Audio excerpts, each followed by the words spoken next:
সালাম আলাইকুম। ইউজন এডুকেটের পক্ষ থেকে সবাইকে শুভেচ্ছা। আমি অলিউর রহমান। আজকে কথা বলবো ঠিক কি কি কারণে স্টুডেন্ট ভিসা রিজেক্ট হতে পারে।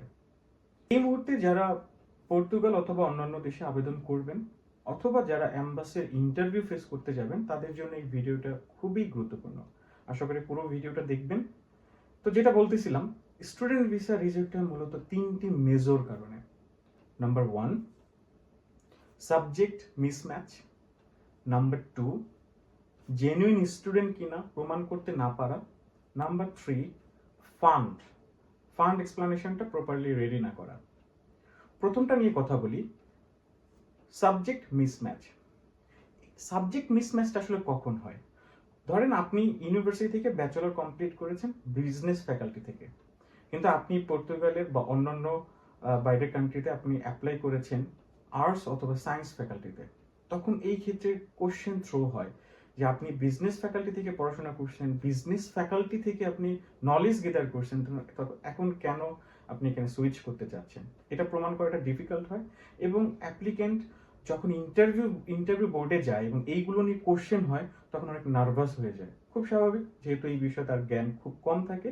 তো যার কারণে এই সাবজেক্ট মিসম্যাচ থাকার কারণে ভিসা রিজেক্ট হওয়ার একটা সমূহ সম্ভাবনা থাকে। নাম্বার 2, জেনুইন স্টুডেন্ট কিনা এটা প্রমাণ করতে পারা। আপনি যে এজে থেকে অ্যাপ্লাই করেন না কেন, আপনি যদি প্রমাণ করতে না পারেন আপনি জেনুইন স্টুডেন্ট, আপনাকে ভিসা দেওয়া হবে না।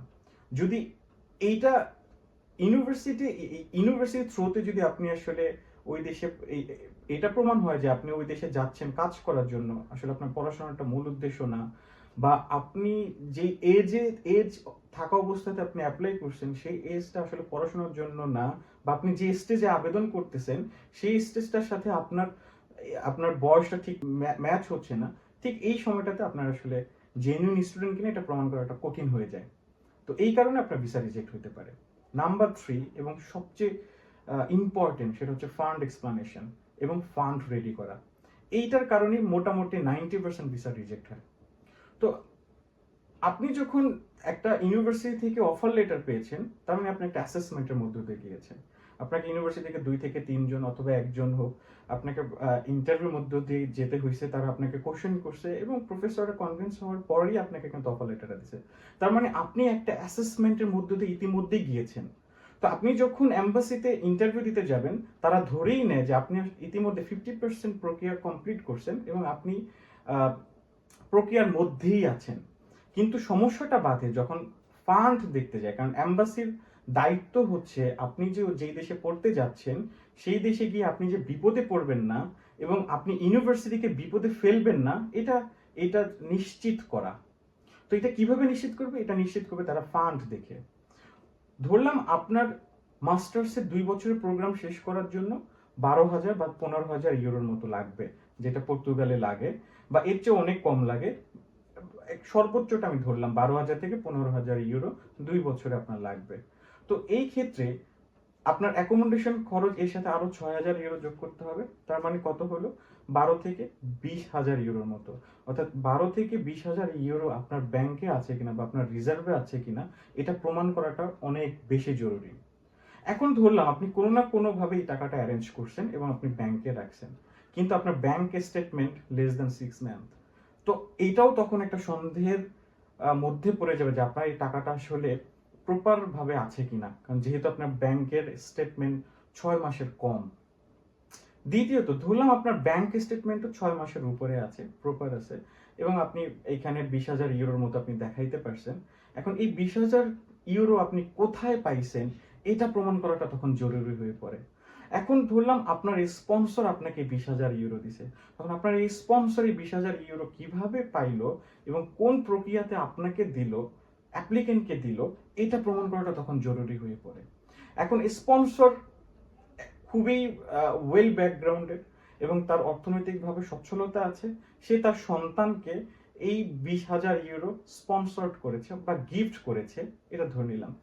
কিন্তু তখন এম্বাসি আবার খোঁজ করতে থাকবে যে স্পন্সর যিনি স্পন্সর করলো, যিনি স্পন্সর, তার ব্যাকগ্রাউন্ড যদি ওয়েল থাকে এবং সবকিছু ঠিকঠাক থাকে, তখন তার আসলে যেই দেশে থেকে সে অ্যাপ্লাই করছে সেই দেশের সরকারকে সে ট্যাক্স দিচ্ছে কিনা নিয়মিত। তো এই জন্য আপনি দেখবেন যখনই আপনি অ্যাম্বাসির ইন্টারভিউ ফেস করতে যাবেন সেখানে রিকোয়ার্ড ডকুমেন্টের মধ্যে ট্যাক্স ফাইলটা থাকে, বিকজ আপনি যখনই ট্যাক্সটা রেডি করবেন, আপনি যখন প্রপার সরকারকে প্রপার ট্যাক্স দেবেন, তখন ধরা যায় যে আপনি আসলে মানুষ হিসেবে ভদ্র এবং সামাজিকভাবে আপনি গ্রহণযোগ্য। তো এই জন্য ট্যাক্স ফাইলটা অনেক বেশি গুরুত্ব দেওয়া থাকে। তো আমাদের বাংলাদেশের প্রেক্ষাপটে যেটা হয়, আমরা আসলে ট্যাক্স দিতে খুব একটা স্বাচ্ছন্দ্য বোধ করি না, বা আমাদের মধ্যে প্র্যাকটিসটা নাই। তো আমাদের অনেক টাকা থাকলেও আমাদের আসলে ট্যাক্স ফাইল ওই জিরোই থাকে, অথবা কারো কারো থাকে না। তো এই ক্ষেত্রে অনেক বড় একটা প্রবলেম হবে। আপনি অনেক প্রপার্টি দেখালেন, আপনার ব্যাংকে অনেকগুলো টাকা দেখালেন, কিন্তু আপনার আসলে ট্যাক্স ফাইলে দেখা গেল জিরো, জিরো ট্যাক্স দেওয়া বা জিরো রিটার্ন দেওয়া। তখন কিন্তু এটা আসলে প্রশ্নের সম্মুখীন হবে। তো আপনাকে অবশ্যই খেয়াল রাখতে হবে আপনি যেই অ্যামাউন্টটা দেখাচ্ছেন, বা আপনার স্পন্সর যে অ্যামাউন্টটা দেখাচ্ছে সেই অ্যামাউন্টের সাথে সামঞ্জস্য রেখে আপনার ট্যাক্স ফাইলটা রেডি আছে কিনা। তো এই তিনটা জিনিস যদি আপনার ঠিক থাকে, ধরে নেওয়া যায় আপনার ভিসা হবেই। ভিসা না হওয়ার কোনো কারণ নেই। একটা তথ্য দিয়ে শেষ করছে ভিডিওটি। ইউরোপের প্রত্যেকটা দেশে থার্ড ওয়ার্ল্ড কান্ট্রির জন্য 10% সিট বরাদ্দ আছে। 10% সিট। এবং এই 10% সিট থার্ড ওয়ার্ল্ড কান্ট্রি থেকে কখনোই বরাদ্দ করা যায় না, কখনোই ফুলফিল করা যায় না, সব ফাঁকা থাকে। তার মানে আপনার যদি ডকুমেন্ট ঠিক থাকে, আপনার রিকোয়ার্ড যে ডকুমেন্টগুলো আছে সেগুলো যদি প্রপারলি আপনি সাবমিট করতে পারেন, আপনার ভিসা হবে 100%।